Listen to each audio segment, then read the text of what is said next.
Pembunuhan kejam dan diseksa hingga bibirnya penuh dengan luka akibat gigitan tahan sakit sebelum memijak kepala hingga maut. Nama, Sylvia Likens. Umur, 16 tahun. Kes kejadian, 26 Oktober 1965. Lokasi kejadian, Lebanon, Indiana, US.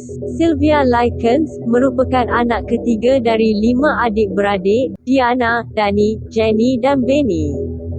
Pada Julai 1965, ibu bapa Sylvia berpisah dan adik-beradik lelaki tinggal bersama nenek manakala Sylvia dan Jenny dijaga oleh Betty. Betty telah ditangkap sebab kes mencuri. Oleh itu hak penjagaan berpindah kepada Lester dan dia tidak mempunyai masa untuk menjaga Sylvia dan Jenny disebabkan bekerja di karnival. Pada waktu itu, Lester diperkenalkan dengan Gertrude Banisiewski, seorang ibu kepada 7 orang anak dan menawarkan $20 seminggu untuk menjaga anak-anaknya, dan wanita itu bersetuju. Pada awal semuanya baik-baik saja, manakala wang yang dijanjikan oleh Lester dibayar lewat yang menyebabkan kedua-dua adik-beradik menjadi mangsa apabila Gertrude mula memukul mereka. Di sinilah permulaan kepada kisah hitam Sylvia dan Jenny. Apa saja yang dilakukan oleh kedua adik-beradik ini sekiranya tak disukai oleh Gertrude dan 7 orang anaknya. Gertrude memukul Sylvia dengan botol kaca, tali pinggang kulit dan jika Gertrude rasa tak larat untuk pukul mereka, dia akan suruh anaknya Paula untuk mengambil alih. Paula menuduh Sylvia hamil dan bertindak menendang kemaluan dan Gertrude membakar semua jari dengan mancis dan menendang faraj Sylvia berulang kali. Sylvia dituduh menyebarkan gosip di sekolah, mengatakan Paula dan adiknya Stephanie adalah pelacur. Ini menyebabkan teman lelaki Stephanie menyerang serta membawa rakan-rakannya ke rumah Gertrude untuk menyeksa Sylvia. Antara penderaan yang dilakukan terhadap Sylvia adalah memukul, membiarkan dia kelaparan, memaksa dia makan tahi dan minum air kencing sendiri dan kelabadan. Cucuk rokok pada badannya lebih 100 kali, memaksa mandi dengan air mendidih, mencederakan kemaluannya, meletakkan garam pada luka, membogelkan dan memaksa dia untuk melakukan onani dengan menggunakan botol kaca. Kekejaman terhadap Sylvia tidak terhenti setakat itu sahaja. Pernah satu ketika Paula memukul muka Sylvia hingga tangan Paula sendiri yang patah. Malah adik Sylvia, Jenny juga diugut oleh Gertrude untuk memukul kakaknya. Akhirnya, akibat dipukul dengan teruk, Sylvia gagal mengawal pundi kencingnya dan mula terkencing di dalam seluar. Ini menyebabkan dia diseksa dengan lebih kejam dan dikurung di bawah rumah. Sylvia juga bertindak memukul dinding dan menjerit meminta tolong, namun malangnya jeritan itu tak pernah didengari oleh orang lain. Seorang yang tidak mendedah nama telah membuat panggilan untuk memberitahu tentang keadaan yang berlaku pada Sylvia.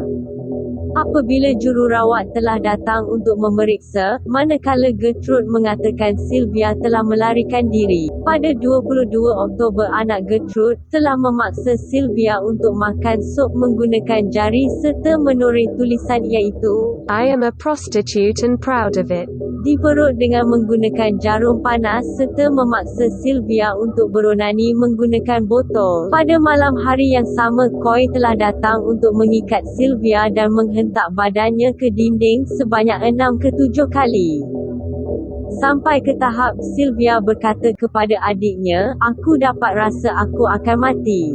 Gertrude merasa takut dan memaksa Sylvia untuk menulis surat kepada ibu bapanya mengatakan, dia telah lari dari rumah dan tubuh badannya cacat disebabkan oleh lelaki-lelaki yang dia pilih untuk melakukan hubungan seks. Selepas Sylvia habis menulis surat, Gertrude membuat rancangan untuk menyuruh John dan Jenny membawa Sylvia ke hutan dan meninggalkannya. Pada 25 Oktober Sylvia dapat tahu rancangan mereka dan cuba untuk melarikan diri, tapi kerana kecederaan yang dialaminya dia ditangkap ketika dia tiba di pintu keluar.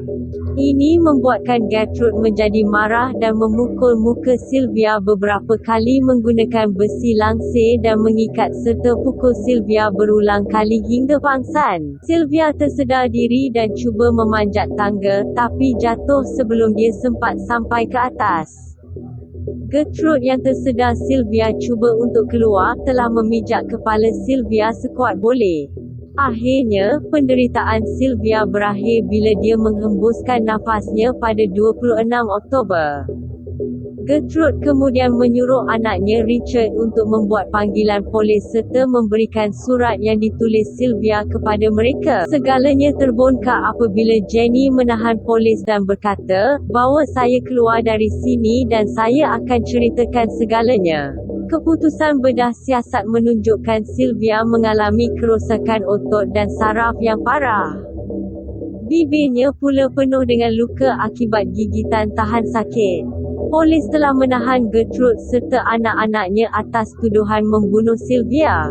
Manakala Gertrude dihukum penjara seumur hidup tetapi dibebaskan pada tahun 1985 kerana berkelakuan baik dan meninggal pada tahun 1990 akibat kanser paru-paru. Paula diberi hukuman penjara selama 20 tahun dan adik-beradiknya hanya dipenjarakan selama 2 tahun.